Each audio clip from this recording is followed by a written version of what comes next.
Good morning, everyone, and welcome to the PivotBoss pre-market video for Monday, September 23rd, 2019. I am Frank Ochoa, aka PivotBoss. Here's a look at the daily time frame of the ES. You'll notice here that the ES is sitting right at recent highs, holding just below the 30.29.5 high that was established just before. Prices rallied to the previous month's high. This is just before the FOMC key level came out last July 31st, and is now sitting right at this zone. Again, we talked about the fact that this thing is on expansion to the upside and the pullbacks have been buying opportunities, but once you get to the edge here, you have to be a little bit more careful, because if this one doesn't get going, that's when the stops can come out, and that's when you see a rotation back down. Right now, 29.80 continues to be the key level to watch in the ES. Price has rallied from there and bounced and gotten close. And here we are bouncing just ahead of that 29.80. Today's low, 29.82. Very clear compression pattern that we have going on here over the last 8 or 9 sessions or so. And again, the volatility has shrunk considerably compared to what we've seen here recently. So right now, nice little tight compression pattern. Expansion from this range will likely trigger the next 5 to 10 day move. Again, failing to hold 29.80 would open up a return back down, but if there's any hardcore rejection down here, that could easily lead to the next bounce to new highs. So right now, going to continue to watch the range here, 29.80 on the downside, 30.30 on the upside. All right, let's take a look now at the NQ. You'll see here the NQ is currently holding within the range as well. 7,800 continues to be the key level on the downside, 8K on the upside. Really, you have the FOMC key level from July 31st becoming resistance here, hitting it 3 times and backing off over the last couple of weeks.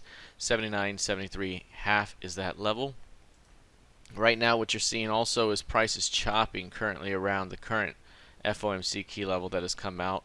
One thing, though, that is clear is that if price were to break through 7,800 and fail, that opens up a return back towards 7,400 and these recent lows. So right now we have this market structure going on, price trying to hold above the top of it, and if it fails, you go back to the bottom.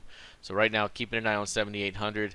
Again, an upside break could coincide with a false breakdown, or an inability to hold below 7,800, and then that could trigger a nice continuation higher. So we'll be keeping an eye on 7,800 here in the NQ.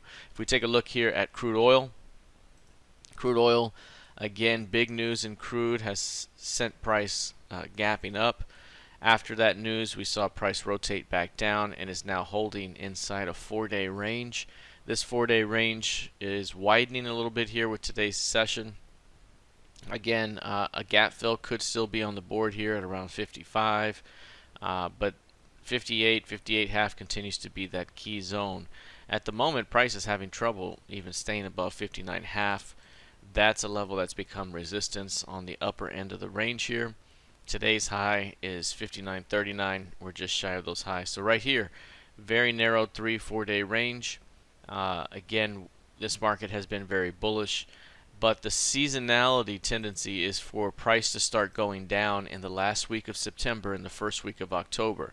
Somewhere in this time frame, we start to see price go down on a seasonality basis. Again, we do have geopolitical events going on that could influence price higher depending upon what happens, any escalations. But again, this market tends to drop on a seasonal basis, and if this is a strong pivot high up here, then holding below 60 would suggest more downside, perhaps a gap fill ahead.